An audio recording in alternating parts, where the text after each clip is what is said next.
قتل حسین اصل میں مرگ یزید ہے، اسلام زندہ ہوتا ہے ہر کربلا کے بعد۔ اصحاب اہل بیت پر قربان ہماری جان، اصحاب اہل بیت پر قربان ہماری جان، اصحاب اہل بیت پر قربان ہماری جان۔ کیوں نہ ہو رتبہ بڑا اصحاب اہل بیت کا، کیوں نہ ہو رتبہ بڑا اصحاب اہل بیت کا، اے خدائے مصطفیٰ اصحاب اہل بیت کا، اصحاب اہل بیت پر قربان ہماری جان، اصحاب اہل بیت پر قربان ہماری جان۔ فدا کرو گے یا صدیق، فدا کا نفس یا عمر، فدا کا عینی یا عثمان، فدا کا قلبی یا حیدر، جانو فدائے اہل بیت، جانو فدائے اہل بیت، اصحاب اہل بیت پر قربان ہماری جان، اصحاب اہل بیت پر قربان ہماری جان۔ فضل رب سے دو جگہوں میں کامیابی پائے گا، فضل رب سے دو جگہوں میں کامیابی پائے گا۔ دل سے جوش جا ہوا اصحاب اہل بیت کا، اصحاب اہل بیت پر قربان ہماری جان، اصحاب اہل بیت پر قربان ہماری جان، اصحاب اہل بیت پر قربان ہماری جان۔ جینا مرنا ان کی الفت میں عطا ہو یا رب، اور رب جینا مرنا ان کی الفت میں گو یا رب، اور گو قرب جنت میں عطا اصحاب اہل بیت کا، اصحاب اہل بیت پر قربان ہماری جان، اصحاب اہل بیت پر قربان ہماری جان۔ حشر میں مجھ کو شفاعت کی عطا خیرات گو، حشر میں مجھ کو شفاعت کی عطا خیرات گو، واسطہ یا مصطفیٰ اصحاب اہل بیت کا، اصحاب اہل بیت پر قربان ہماری جان، اصحاب اہل بیت پر قربان ہماری جان۔ فدا کرو گے یا صدیق، فدا کا نفس یا عمر، فدا کا عینی یا عثمان، فدا کرو گے یا حیدر، جانو فدائے اہل بیت، جانو فدائے اہل بیت، اصحاب اہل بیت پر قربان ہماری جان، اصحاب اہل بیت پر قربان ہماری جان۔ یا الہی شکریہ عطار کو تو نے کیا، یا الہی شکریہ عطار کو تو نے کیا، شیر کو مدغت سرا اصحاب اہل بیت کا، اصحاب اہل بیت پر قربان ہماری جان، اصحاب اہل بیت پر قربان ہماری جان۔ نور والے قبر میری حشر تک روشن رہے، نور والے قبر میری حشر تک روشن روشن رگے واسطہ تم کو شگا اصحاب اہل بیت کا اصحاب اہل بیت پر قربان ہماری جان اصحاب اہل بیت پر قربان ہماری جان ہر برس میں حج کرو میٹھا مدینہ دیکھ لو ہر برس میں حج کرو میٹھا مدینہ دیکھ لو یا الہی واسطہ اصحاب اہل بیت کا اصحاب اہل بیت پر قربان ہماری جان اصحاب اہل بیت پر قربان ہماری جان اصحاب اہل بیت پر قربان ہماری جان سبحان اللہ سبحان اللہ، جانم فدائے اہل بیت۔ الحمدللہ عز و جل ایک بار پھر پروگرام واقعہ کربلا لے کر حاضر ہیں۔ کل کے پروگرام میں ہم نے پہلا حصہ واقعہ کربلا کا کور کیا تھا، کچھ واقعات بھی بیان کیے، کچھ فضائل بھی بیان ہوئے، ریزن آف کربلا بھی بیان ہوا کہ یہ واقعہ ہوا کیوں، اس کے پیچھے سبب کیا تھا۔ اب ہم مرحلہ وار یہ واقعہ بیان کرتے کرتے وہاں پہنچے تھے کہ امام حضرت مسلم بن عقیل رضی اللہ تعالیٰ عنہ جب کوفہ پہنچے تھے تو آپ کا استقبال بھی ہوا، آپ نے خط بھی لکھ دیا امام حسین کو، مگر کوفے والوں نے آپ کے ساتھ بے وفائی کی، اور جب نماز مغرب کی جماعت آپ نے کی تو پہلے صبح تو 40,000 تھے، نماز مغرب میں 500 نمازی رہ گئے تھے، اور آپ نے جب نماز پڑھائی اور سلام پھیرا تو اب صرف امام مسلم بن عقیل ہی موجود تھے۔ آپ کے 2 صاحبزادے تو تھے، باقی کوئی بندہ ساتھ نہیں تھا۔ کوفے والوں نے بڑی بے وفائی کی تھی، اور امام مسلم بن عقیل اب تنہا تھے کہ جائیں کہاں، بچے بھی ہیں، اور آپ فرماتے کہ مجھے اپنے سے زیادہ غم اس بات کا تھا کہ میرے خط پر امام حسین اب سفر شروع کر دیں گے اور ان کو کوئی خبر دے دے کہ کوفے والوں نے میرے ساتھ بے وفائی کر دی ہے۔ اب وہ یہ سوچ رہے تھے کہ جب میرے یہ حال کیا ہے، میرے ساتھ دینے کے لیے کوئی تیار نہیں ہے، تو جب امام حسین آئیں گے تو ان کے ساتھ معاملات کیا ہوں گے۔ تو ناظرین، اب یہ دل خراش داستان اس طرح آگے بڑھتی ہے کہ حضرت مسلم بن عقیل اب جائے پناہ ڈھونڈ رہے تھے۔ وہ کوفہ جس میں ہزاروں لوگ آپ کی بیعت کر چکے تھے، جو ہزاروں لوگ آپ کو ویلکم کر رہے تھے، آج کوئی نہیں تھا آپ کا ساتھ دینے والا۔ پھر ایسا بھی ہوا کہ حضرت مسلم بن عقیل نے گھر میں پناہ لی، مگر ابن زیاد کے کارندوں کو پتہ چل گیا، آپ کو گرفتار کر کے گورنر ہاؤس لایا گیا، یہ کہہ کر لایا گیا کہ آپ سے تو مذاکرات کرنے ہیں، آپ سے تو بات کرنی ہے، مگر جب آپ گورنر ہاؤس کی عمارت میں داخل ہوتے ہیں تو ان ظالموں نے پہلے سے ہی دروازے کے دونوں طرف تیر انداز اور تلوار والے لوگ رکھے ہوئے تھے، اور جیسے حضرت مسلم بن عقیل اندر داخل ہوئے تو بلا کسی گفتگو کے آپ پر حملہ کیا گیا، آپ کو شہید کر دیا گیا۔ دونوں صاحبزادوں نے اپنی آنکھوں کے سامنے اپنے شفیق والد کے سر کو کٹتے دیکھا۔ جس طرح کا خوف ان پر طاری ہوا ہوگا وہ ہماری امیجنیشن سے بھی زیادہ ہے، مگر ان ظالموں کو ان بچوں پر بھی کوئی یوں سمجھے ترس نہ آیا، رحم نہ آیا۔ حضرت مسلم بن عقیل کے بچوں کو بھی شہید کر دیا گیا، اور جس ہانی بن عروہ کے گھر پہ آپ نے پناہ لی تھی ان کو بھی قتل کر دیا گیا، اور اس کے بعد شہیدوں کے سروں کو نیزوں پر چڑھا کر کوفے کی گلیوں میں گھمایا گیا۔ بے حیائی کے ساتھ، سنگ دلی کے ساتھ کوفے کے لوگوں نے مہمان کشی کا گویا عملی طور پر اعلان کیا۔ اب یہ سب کچھ جو ہو رہا ہے یہ 3 ذی الحجۃ الحرام ہے، ایگزیکٹلی یہ وہی دن ہے جس دن امام عالی مقام، امام عرش مقام مکہ پاک سے روانہ ہو رہے ہیں، یعنی جس دن حضرت مسلم بن عقیل کی شہادت ہو رہی ہے۔ اللہ کی قدرت کا نظارہ دیکھیں کہ ایگزیکٹلی یہ وہی دن تھا کہ حضرت امام حسین رضی اللہ عنہ اپنے قافلے والوں کے ساتھ مکے سے روانہ ہو رہے ہیں، اور وہاں جب مکے سے روانہ ہو رہے ہیں تو الوداعی طواف ہوتا ہے، خاندان اہل بیت کے لوگ، خاندان مصطفیٰ صلی اللہ علیہ وسلم کے لوگ الوداعی طواف کرتے ہیں، آہیں ہیں، سسکیاں ہیں، کعبے کے غلاف سے لپٹ لپٹ کر آنسو بہائے جا رہے ہیں۔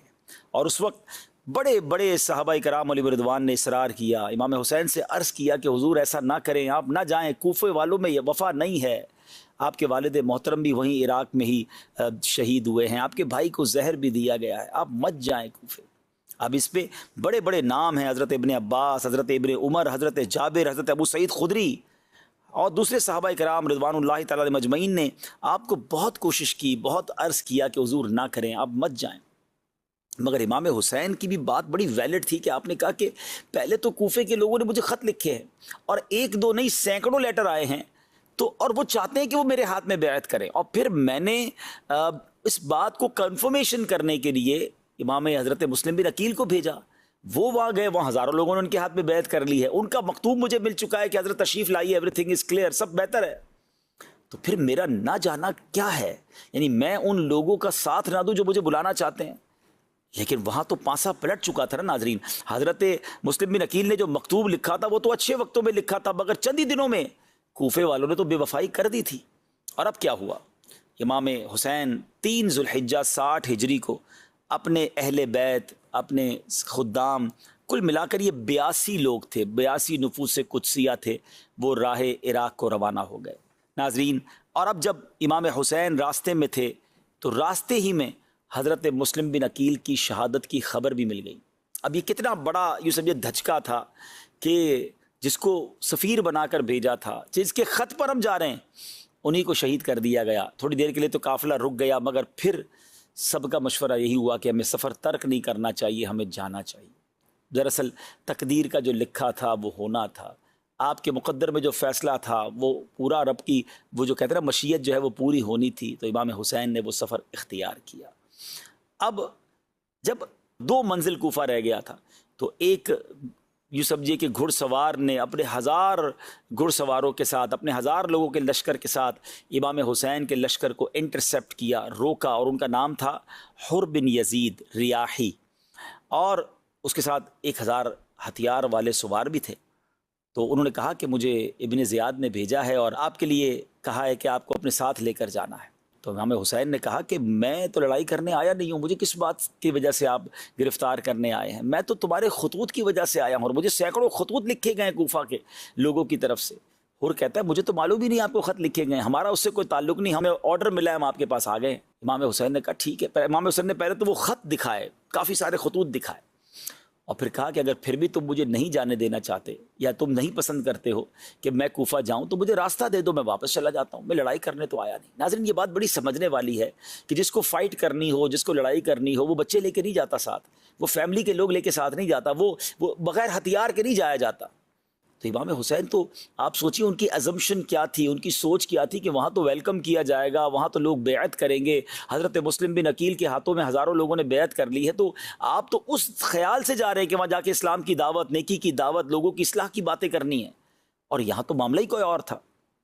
لیکن حر کے دل میں اہل بیت کی محبت بھی تھی، وہ بے ادبی نہیں کرنا چاہتا، وہ کہتا حضور میں مجبور ہوں، مجھے حکم ملا ہے، اس لیے مجھے اس پر عمل کرنا ہے۔ لیکن امام حسین رضی اللہ تعالیٰ عنہ فرماتے رہے کہ مجھے واپس جانے دو۔ بہرحال نماز کا وقت ہوا تو امام حسین نے کہا میں نماز پڑھنی، اگر آپ اپنی نماز الگ پڑھنا چاہتے ہیں تو پڑھ لیں۔ تو کمال دیکھیں کہ حر کہتے ہیں کہ نہیں، نماز تو میں نے آپ ہی کے پیچھے پڑھنی ہے۔ امام حسین نے امامت کی، اپنے قافلے والوں کی بھی امامت کی، اور حر اور ان کے قافلے والوں نے بھی آپ کے پیچھے نماز پڑھی۔ مگر ابن زیاد کو کچھ کہتے نا بھنک پڑ گئی کہ حر وہ سختی نہیں کر پا رہے جو کرنی چاہیے، معاذ اللہ اس کا ارادہ تو کچھ اور تھا نا۔ تو اب حر ابن زیاد نے اپنے جاسوس بھیجے کہ جا کر دیکھو کہ حر کا امام حسین کے ساتھ معاملہ کیا ہے۔ اب پیغام یہ آیا کہ آپ یزید کے ہاتھ بیعت کر لیں یا پھر ہم آپ کو گرفتار کر لیں گے۔ امام حسین فرماتے ہیں کہ مجھے تو بیعت کروانے کے لیے بلایا گیا تھا۔ آپ سوچے تو صحیح کہ کیفیت دل کی کیا ہوگی، مکتوب بھیج کر بلایا گیا، یہ کہہ کر بلایا گیا کہ آپ کے ہاتھ پر بیعت کرنا، اور جب کوفے کے قریب پہنچتے تو کوفے میں داخلہ بھی نہیں مل رہا، اور کہا یہ جا رہا ہے کہ آپ نے یزید کے ہاتھ پہ، اس بدکار کے ہاتھ پہ بیعت کرنی ہے۔ امام حسین نے مدینہ منورہ میں بھی منع کیا تھا، یہاں بھی منع فرما دیا، اور اب جب یہ اطلاع پہنچی ابن زیاد کو کہ وہ بیعت کرنے کے لیے تیار نہیں ہے تو اس بدبخت نے ایک اور لشکر بھیجا، اور اس لشکر کا سپہ سالار ابن سعد کو بنا کر بھیجا۔ اور ابن سعد جب نہیں چاہتا تھا کہ میں معاذ اللہ امام حسین کے شہادت یا ان کے قتل کا بوجھ اپنے سر پہ، وہ بڑی پس و پیش سے کام لیتا رہا، کہا سوچو تو صحیح کہ کس کے خلاف لڑائی ہو رہی ہے، یہ تو نواسہ رسول ہے، وہ نہیں چاہتا تھا کہ یہ گناہ اس سے ہو۔ مگر اب لالچ، آپ کو یاد رہے کہ ابن سعد اس وقت رے کا گورنر تھا، رے جو آج کل ایران کا شہر تہران ہے، تو اس کو یہ کہا گیا کہ ٹھیک ہے اگر تم نے لڑائی نہیں لڑنی، تم نے گرفتار نہیں کرنا، یا تم نے ان کے ساتھ مقابلہ نہیں کرنا تو گورنر چھوڑ دو۔ ایک طرف دنیا کی گورنری ہے، ایک طرف دنیا کا مال ہے، اور دوسری طرف اسے یہ احساس بھی ہے کہ میں کتنی بڑی غلطی کرتے جا رہا ہوں۔ یہاں میں ایک اور بات بتاتا چلوں ناظرین کہ جب شیطان دل پر قبضہ کرتا ہے تو انسان سے کیسے کیسے گناہ کرواتا ہے۔ آپ کو معلوم ہے ابن سعد کون تھا؟ یہ کوئی اور نہیں، حضرت سعد بن ابی وقاص کا بیٹا۔ جی جناب، یہ وہی حضرت سعد بن ابی وقاص رضی اللہ تعالیٰ عنہ جو قطعی جنتی ہیں، اور ان کا مرتبہ اللہ اکبر۔ دیکھیں، اور صحابہ جب نبی پاک سے گفتگو کرتے، عرض و معروض کرتے تو کہتے فدا کا امی و ابی یا رسول اللہ، حضور ہمارے ماں باپ آپ پر قربان۔ مگر غزوہ احد کا موقع ہے، حضرت سعد تیر چلا رہے، آپ کو تیر بہت زبردست چلانے آتے تھے، تو نبی پاک ان کے پیچھے سے انہیں تیر پکڑاتے جاتے تھے اور فرماتے تھے اے سعد تیر چلاؤ، تجھ پر میرے ماں باپ قربان۔ یعنی نبی پاک جس صحابی کے بارے میں یہ فرمایا اس کا مرتبہ کیا ہوگا۔ مگر انہی کے بیٹا جب شیطان دل پر قبضہ کرے، لالچ دل پر قبضہ کرے تو کیا کچھ نہیں کروا بیٹھتی۔ ایک بات پھر سمجھنی ہے کہ بیٹے کی خطا کی وجہ سے، بیٹے کے بدبخت ہونے کی وجہ سے کبھی بھی باپ کو برا بھلا نہیں کہا جائے گا۔ یہ بات ہمیشہ آپ یاد رکھیں، یہ اللہ تعالیٰ کی مشیت ہے۔ کبھی کسی ولی کے یہاں ڈاکو پیدا ہو جاتا ہے اور کسی ڈاکو کے یہاں ولی بھی پیدا ہو سکتا ہے، تو ہمیں کبھی یقیناً والد تو کوشش ہی کر سکتا ہے نا، مگر ہدایت اللہ کی طرف سے، جس کے نصیب میں بدبختی لکھی ہے بدبختی آ جاتی ہے۔ تو بہرحال ذرا غور کیجئے ناظرین، 22,000 کا لشکر جمع ہو گیا، اور یہ ایسا لشکر ہے، یہ عجیب و غریب، دنیا نے کبھی ایسا منظر نہیں دیکھا ہوگا کہ 82 لوگوں کے مقابلے کے لیے 22,000 کا لشکر بھیجا جائے۔ اصل میں یہ جانتے تھے کہ یہ شیر خدا کی اولاد ہے، یہ آل رسول ہیں، یہ اہل بیت ہیں، ان کی رگوں میں اسد اللہ شیر خدا مولا علی کا خون دوڑ رہا ہے، ان سے مقابلہ آسان نہیں ہے۔ 22,000 کا لشکر ہے، اور ان ظالموں نے ایک اور کام کیا ناظرین کہ وہاں فرات نہر قریب ہی تھی، ادھر پانی بند کر دیا، خاندان نبوت کے لوگوں کو پانی بھی نہیں پینے دیا گیا ہے۔ اور آپ یعنی ذرا سوچے کہ پانی قریب ہو اور پانی نہ پینے دیا جائے، یہ بات بہت زیادہ جلدی سمجھ سکتا ہے جو کبھی 1-2 دن فاقے سے رہا ہو۔ 3 دن کے بھوکے پیاسے ہیں، جس میں خواتین بھی ہیں، بچے بھی ہیں، تاکہ ان کے اندر نکاحت آ جائے، ان کی جو قوت ہے وہ تھوڑی ویک ہو جائے، ان سے لڑائی کرنا آسان ہو جائے۔ بہرحال ناظرین، یہ 3 دن بھی گزر گئے، اور اس کے بعد امام حسین رضی اللہ تعالیٰ عنہ نے جس مقام کے بارے میں معلوم کیا کہ یہ مقام کون سا ہے، تو بتایا گیا کہ یہ تو کربلا کا مقام ہے۔ یہ محرم کی اب 2 تاریخ ہو چکی تھی، تو امام حسین واقف تھے کہ آپ کی شہادت کا مقام کربلا ہی ہے، جہاں اہل بیت کو راہ حق میں اپنے خون کی ندیاں بہانی ہوں گی۔ اب اس دن امام حسین کو نبی پاک علیہ الصلوۃ والسلام کی زیارت نصیب ہوتی ہے، اور پیارے آقا علیہ الصلوۃ والسلام نے آپ کو شہادت کی خبر بھی دی، اور آپ کے سینہ مبارک پر اپنا دست اقدس رکھ کر دعا فرمائی، اللہم اعط الحسین صبرا و اجرا۔ عجیب وقت ہے ناظرین، سلطان الدارین کے نور نظر کو صدہا تمناؤں سے مہمان بنا کر بلایا گیا، عرضیوں اور درخواستوں کی لائن لگا دی گئی، اور جب اہل کوفہ راتوں کو اپنے مکانوں میں امام کی آمد کی تشریف آوری کے خواب دیکھتے تھے، جماعتیں مدتوں تک صبح سے شام ان کے انتظار میں کھڑی رہیں، لیکن جب وہ کریم مہمان اپنے کرم سے ان کی زمین میں تشریف لاتے ہیں تو کوفیوں کا لشکر انہیں ان کا سامنا کرتا ہے، نہ شہر میں داخل ہونے دیتا ہے، نہ وطن واپس جانے دیتا ہے۔ اللہ اکبر۔ اب میرے پیارے اسلامی بھائیوں، امام حسین رضی اللہ تعالیٰ عنہ اور ان کے جو ساتھی ہیں وہ 3 دن کے بھوکے پیاسے ہیں۔ اب یہاں میں ایک اور بات ناظرین آپ کے سامنے رکھنا چاہتا ہوں۔ ابھی آپ نے سنا کہ ابن سعد صحابی رسول کا بیٹا ہے، مگر سامنے گورنری کا لالچ ہے۔ یہ یزیدیوں نے، یہ ابن زیاد کے لشکر والوں نے اتنا بڑا ظلم کر کیسے لیا؟ آپ کو معلوم ہے امام حسین نے جب یہ مقابلہ ہوا نا، تو اس وقت امام حسین نے باقاعدہ خطبہ دیا۔ جی ہاں، جب 10 محرم کا دن آ گیا تو امام حسین نے جب دیکھا کہ اب یہ مان نہیں رہے، تو امام حسین نے اپنے اس خیموں کے گرد جہاں خواتین تھی خندق کھدوائی اور آگ جلوا دی، تاکہ خیمے کے لوگ جو ہے وہ سیکیور رہیں، عورتوں پر اور بچوں پر حملہ نہ ہو جائے۔ اب امام حسین نے جمعہ کی صبح فجر کی نماز ادا کی، آخری نماز گویا با جماعت ادا کی، بڑی رکت انگیز دعائیں ہوئیں، اور اس کے بعد امام صاحب خیمے سے باہر تشریف لائے۔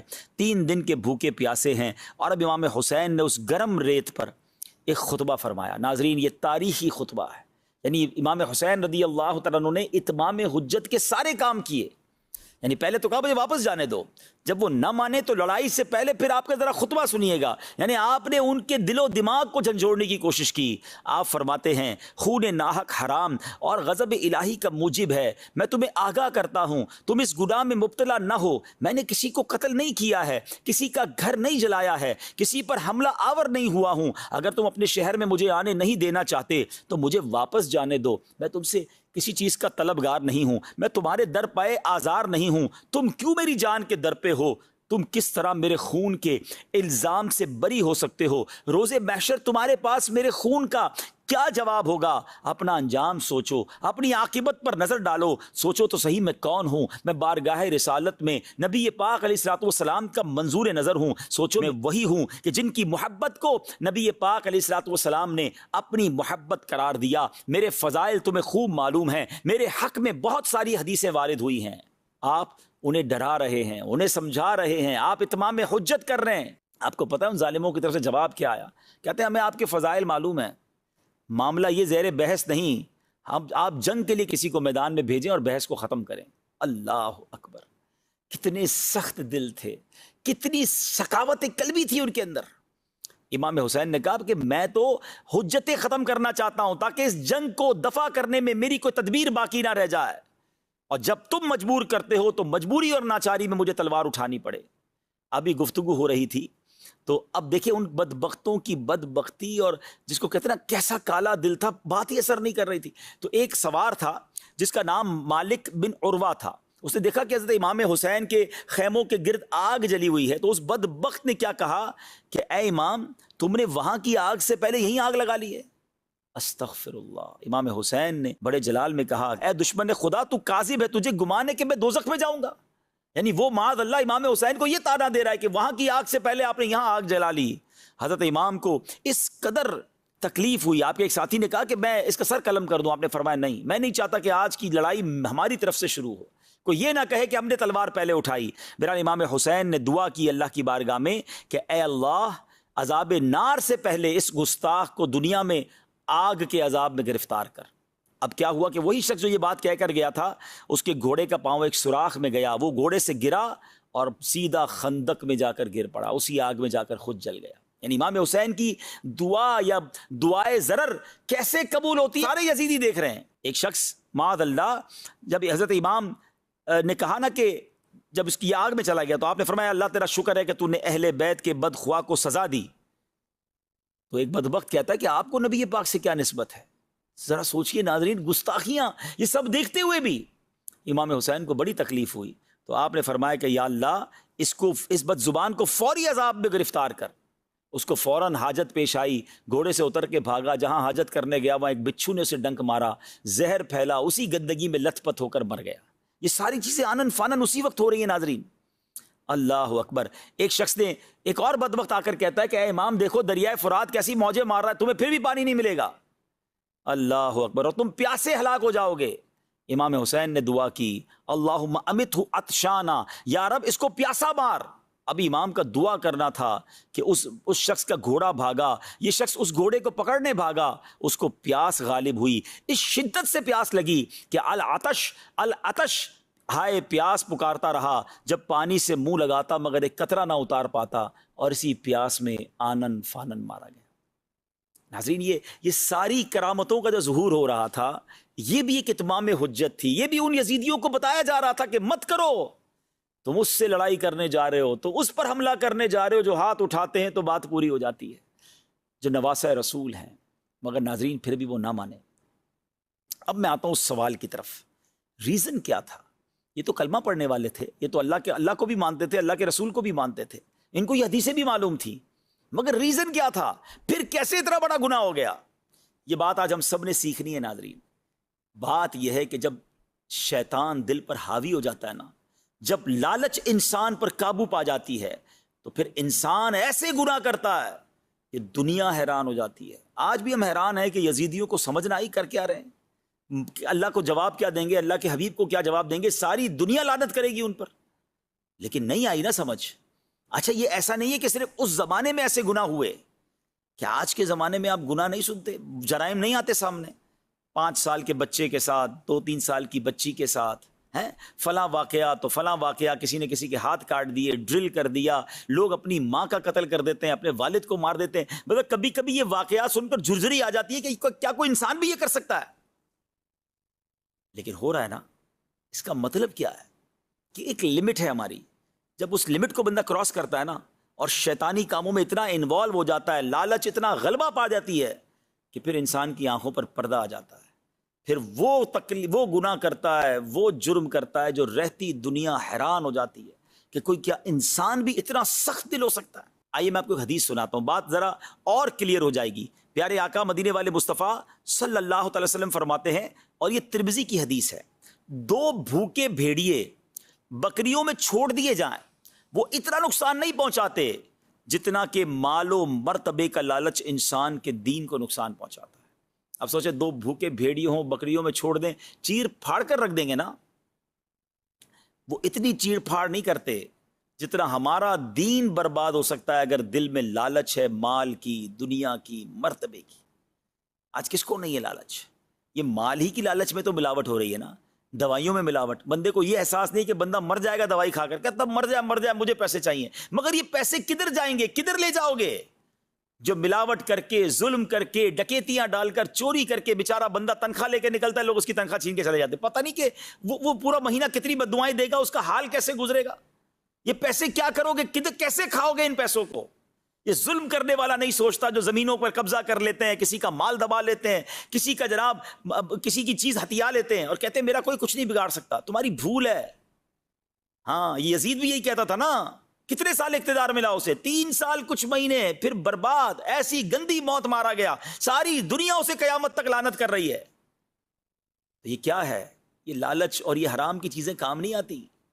خدا را ڈریے اس چیز سے اور اپنے آپ پر سیٹسفائی نہ رہیں کہ میں بڑا نیک، میں بڑا پارسا. ارے بھائی یہ بری صحبتیں، یہ گناہوں کی عادتیں، یہ چھوٹے چھوٹے ہی گناہ بندے کو بڑے گناہ کی طرف لے جاتے ہیں. یہ دل کالا ہوتا جاتا ہے. ایک اور آپ روایت سنیے کہ حضرت سیدنا حسن بصری سے روایت ہے کہ حب الدنیا رأس کل خطیئۃ، یعنی دنیا کی محبت ہر برائی کی جڑ ہے. یہ شراب ہے نا، شراب، یہ الخبائث سے کہا گیا. یہ ایک شراب بندہ پیے، پھر اس کو نہ ماں کا پتہ نہ بہن کا پتہ. بڑے بڑے گناہ لوگ شراب پی کے کر جاتے ہیں. اب تو پتہ نہیں طرح طرح کے نشے آ گئے. نوجوان لڑکے یونیورسٹیوں میں لڑکے لڑکیاں جو ہے وہ شراب پی رہی ہیں اور وہ پی رہے ہیں اور پتہ نہیں نشے کر رہے ہیں اور کوئی روکنے والا نہیں ہے. اور وہ سمجھتے ہیں کہ کچھ نہیں ہوتا، تھوڑا سا یہ دوائی. اب تو نئی نئی باتیں شروع ہو گئی جناب. یہ تو ایک طرح سے جڑی بوٹی ہے، یہ تو جناب تھوڑی سی میڈیسن ہے. کس نے کہہ دیا یہ نشہ ہے؟ ارے جناب اسی سے تو لوگ آگے بڑھتے بڑھتے پھر ہمیں گندی نالیوں پہ گرے ہوئے نظر آتے ہیں، اپنا جسم بیچتے ہوئے نظر آتے ہیں، اپنے بڑے بڑے گناہ کرتے نظر آتے ہیں. اب تو کیا کچھ انٹرنیٹ پر ڈارک ویب سائٹ اور پتہ نہیں کیا کیا ہم سن رہے ہیں. یہ سب کیا ہو رہا ہے؟ یہ سب شیطان نے ان کے دل مٹھی میں لیے ہوئے ہیں. ان سے وہ جرائم کروا رہے ہیں جو ہمارے تصور بھی نہیں ہم کر سکتے. ہم زبان سے اس کو بیان بھی نہیں کر سکتے. ہم کہتے ہیں یزیدیوں نے کیا، یقیناً بہت غلط کیا، برباد ہو گئے وہ لوگ، ہو بھی چکے اور آئندہ بھی ہوں گے. مگر آج کون سا کام ٹھیک ہو رہا ہے؟ آج بھی تو یزیدی طریقے پر لائف گزر رہی ہے، آج بھی تو شیطان کی باتیں مانی جا رہی ہیں. خدا را اپنے آپ کو بچائیے، اچھی صحبتیں اپنائیے، صحابہ اور اہل بیت کی محبت کی باتیں کیجیے. آج ہمیں اپنے صحابہ، اپنے اہل بیت بزرگوں سے، اللہ والوں سے دور کرنے کی سازش کی جا رہی ہے. طرح طرح کے لوگ آ گئے جناب دین کی انٹرپریٹیشن کرنے، اور وہ چاہتے ہیں کہ کسی طرح ہماری اساس ہی ختم ہو جائے، ہمارا لنک ختم ہو جائے. پہلے صحابہ وہ اصل میں اللہ رسول کے خلاف بات کر نہیں پاتے، تو وہ کہتے ہیں صحابہ کے خلاف بات کرو، اولیاء کے خلاف بات کرو، اہل بیت کے خلاف بات کرو، تاکہ یہ لوگ ان سے محبت نہ کریں اور آخرکار پھر اللہ رسول کو بھی چھوڑ دیں گے. یہ ہم سے ہمارا دین چھڑوانے آئے ہیں، یہ کسی ایجنڈے پر آئے. سمجھیں بات کو، ان سازشوں کو سمجھیں. اور میرے اعلیٰ حضرت امام اہل سنت نے تو 100 سال پہلے سمجھا دیا تھا کہ سونا جنگل، رات اندھیری، چھائی بدلی کالی ہے، سونے والوں جاگتے رہیے، چوروں کی رکھوالی. یہ رکھوالی کرنے والے ہی چور ہیں.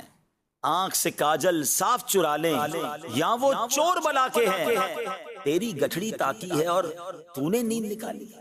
بہرحال اللہ کرے کہ ہم سمجھ جائیں اور ان بری صحبتوں سے بچیں، اور یزیدیوں نے یہ جو بڑا جرم کیا اس کی وجہ کو سمجھیں. یہ کلمہ پڑھنے والے مسلمان کہلانے والے تھے، مگر پیسے کے لالچ نے، اقتدار کے لالچ نے، ہوس دنیا کی لالچ نے ان سے وہ کروا دیا جو عقل بھی کام نہیں کرتی.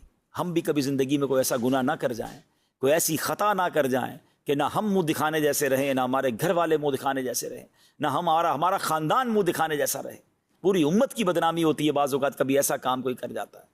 تو اپنے آپ کو بچائیں، توبہ کرتے رہیں. اے اللہ ہمیں نفس و شیطان کے واروں سے بچا، ساری زندگی حسینی طریقے پر زندگی گزارنے کی توفیق عطا فرما. امام حسین کا خطبہ بھی مکمل ہو گیا ناظرین، مگر وہ ظالم نہ مانے، اور اب انہوں نے کہا کہ کسی کو لڑائی کے لیے بھیجا جائے.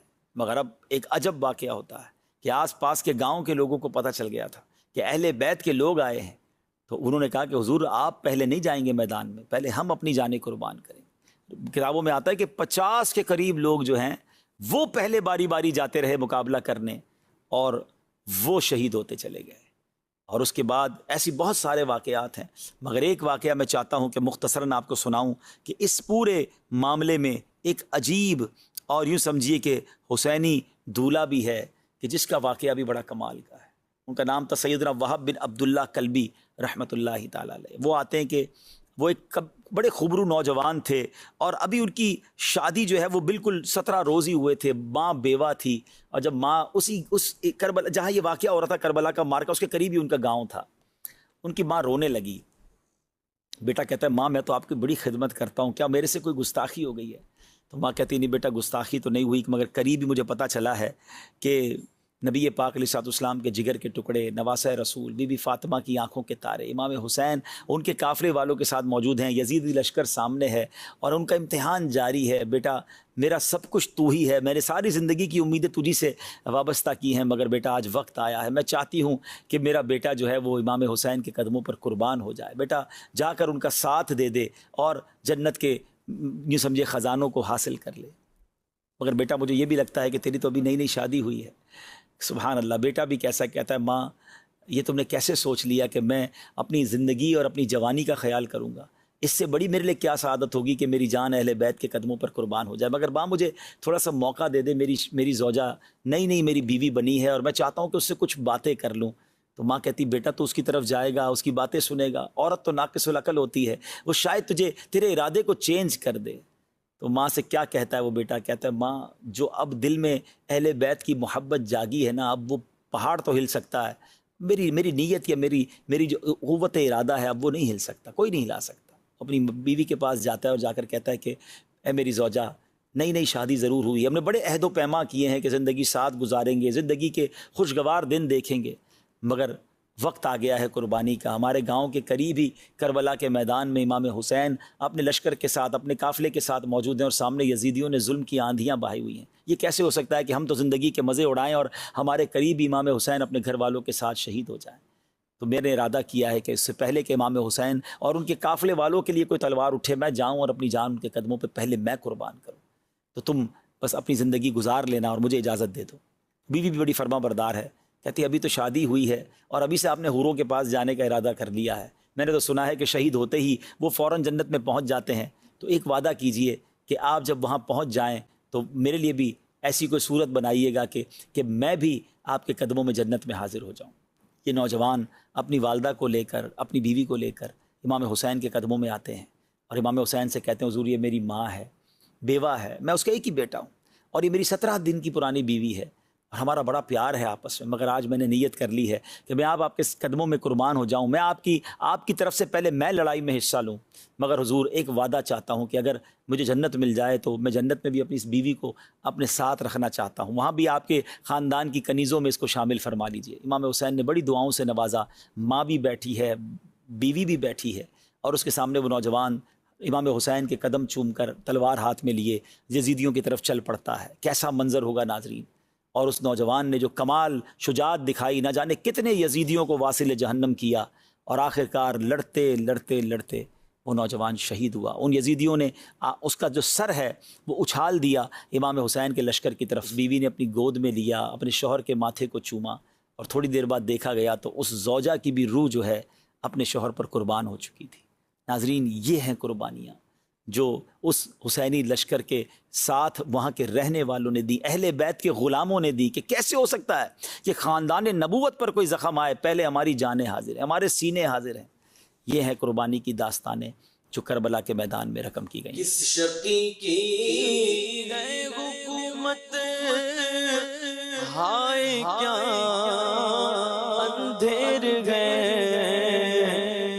شقی کی ہے حکومت، ہائے کیا اندھیر ہے، دن دہاڑے لٹ رہا ہے کاروان اہل بیت، دن دہاڑے لٹ رہا ہے کاروان اہل بیت، خشک ہو جا خاک ہو کر خاک میں مل جا فرات، خشک ہو جا خاک ہو کر خاک میں مل جا فرات، خاک تجھ پر دیکھ تو سوکھی زبان اہل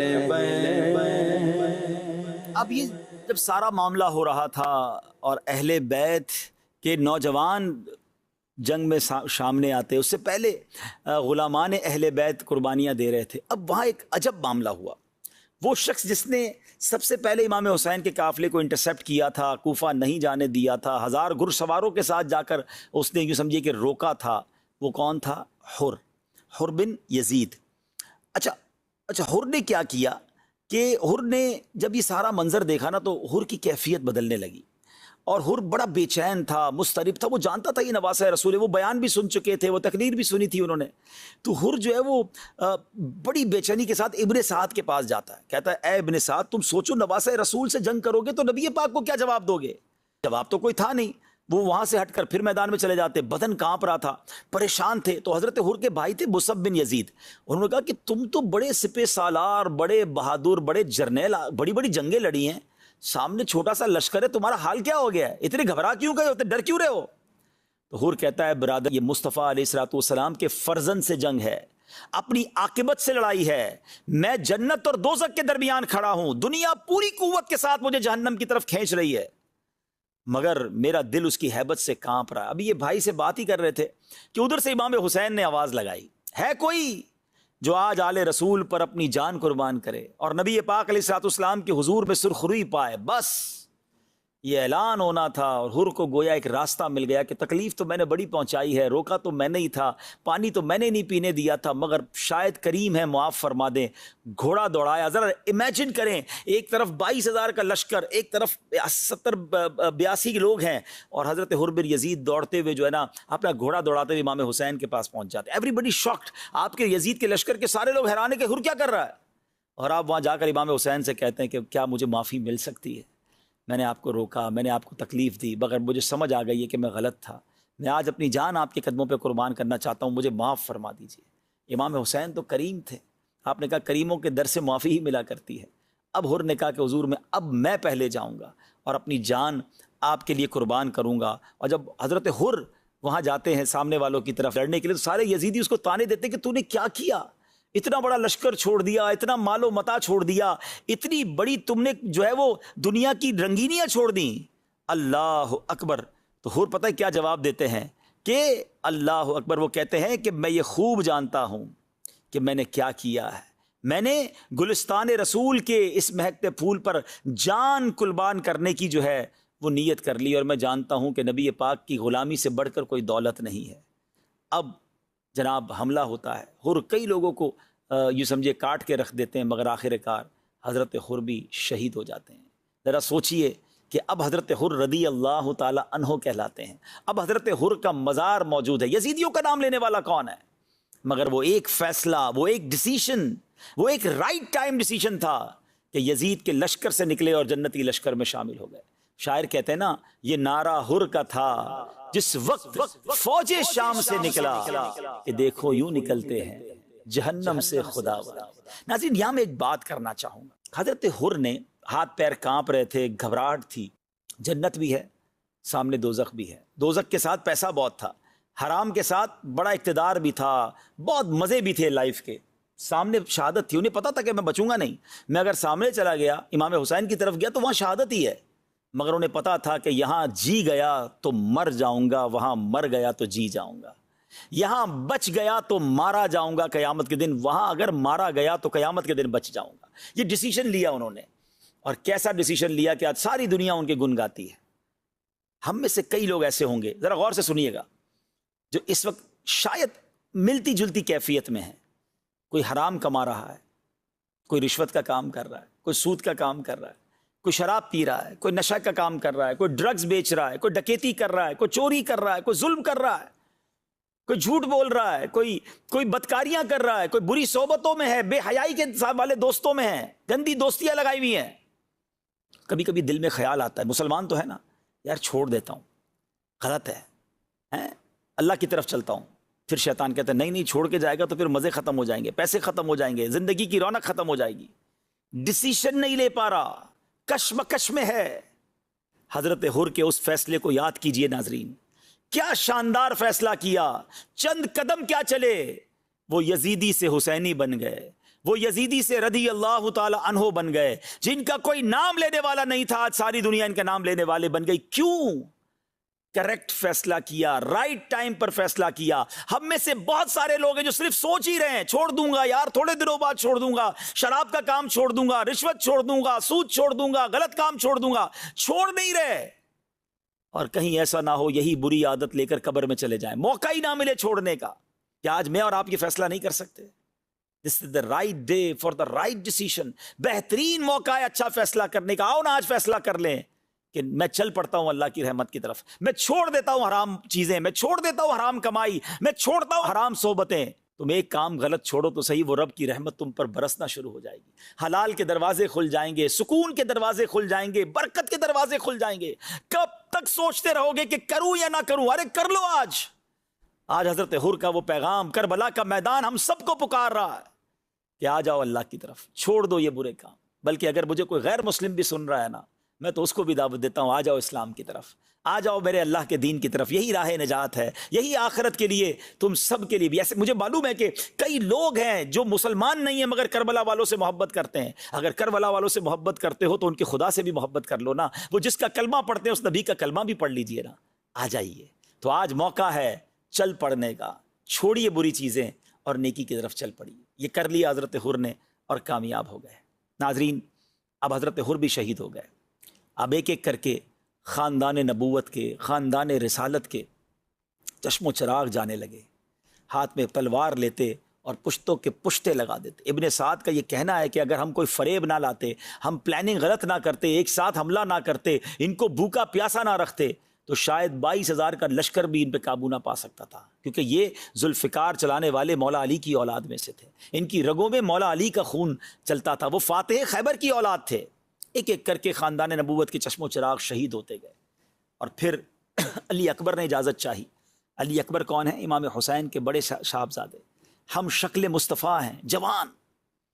امام حسین نے ان کو بھی اجازت دی، اور انہوں نے کئی یزیدیوں کو ان کے سر کاٹے، ان کو تہو تیغ کیا، خاک میں خون آلود کیا، مگر آخر کار بھوک بھی تھی، پیاس بھی تھی، نکاہت بھی تھی، آپ بھی زخموں سے چور چور ہو کر شہید ہو گئے۔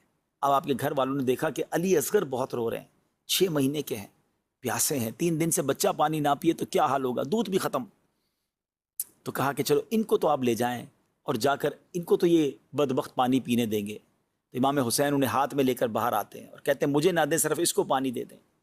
مگر ان بدبختوں کی بدبختی دیکھیں کہ ایسا تیر تاک کر چلایا کہ حضرت علی اصغر کے گلے میں پیوست ہو گیا، پیاسا گلا، پانی تو نہ دیا مگر شہید کر دیا۔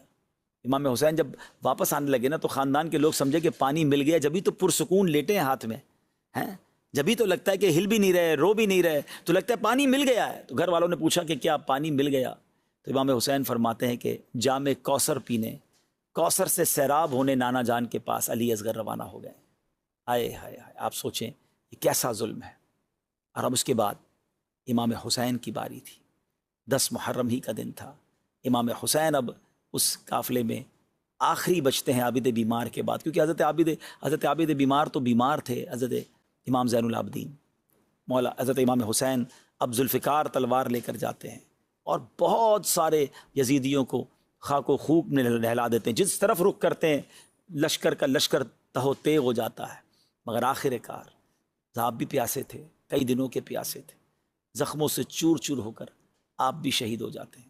ان ظالموں کو اس پر بھی بس نہیں ہوتی، آپ کا سر انور تن سے جدا کر کے وہ ظالم نیزے پر اٹھاتے ہیں، مگر ناظرین جب ان کا سر انور نیزے پر اٹھایا جاتا ہے تو اس وقت بھی آپ کا سر انور تلاوت قرآن کر رہا ہوتا ہے۔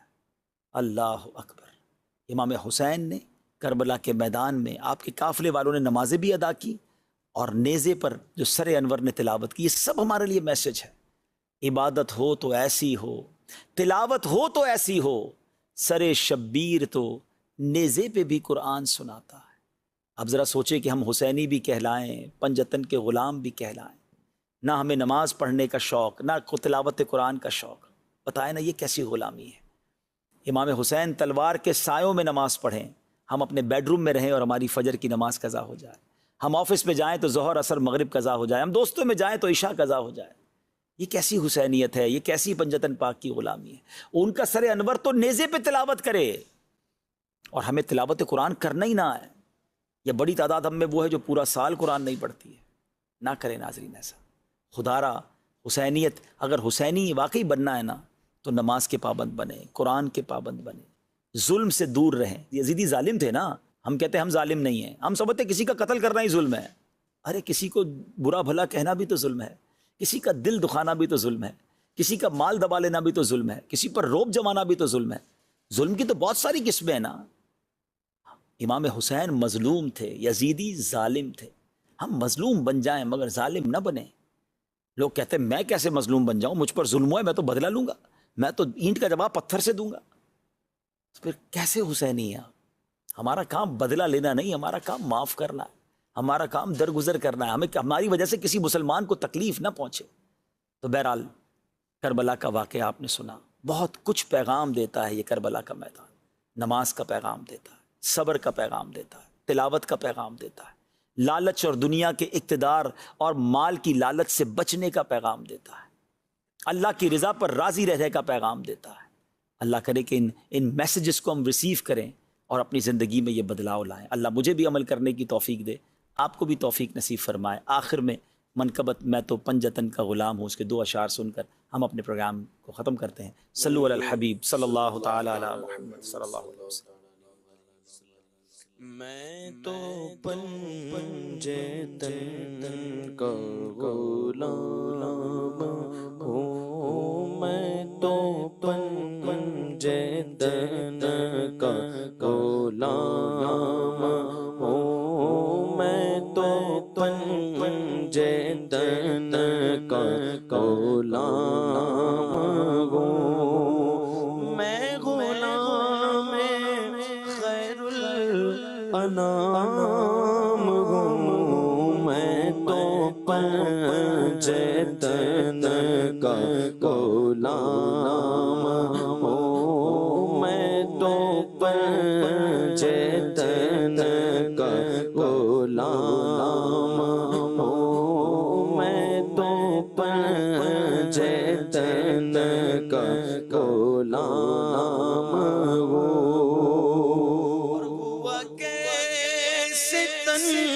سے وہ سر جدا جگہ عشق گو وہی کربلا میری بات اون کی بات گئے میرے سامنے وہی ذات گئے وہی جن کو شیر خدا کہے جینے باب صلی علی کہے وہی جن کو آل نبی کہے وہی جن کو ذات علی کہے وہی پختہ ہے میں تو خام ہوں میں تو پنجتن کا غلام ہوں میں تو پنجتن کا غلام قتل حسین اصل میں مرگ یزید ہے، اسلام زندہ ہوتا ہے ہر کربلا کے بعد۔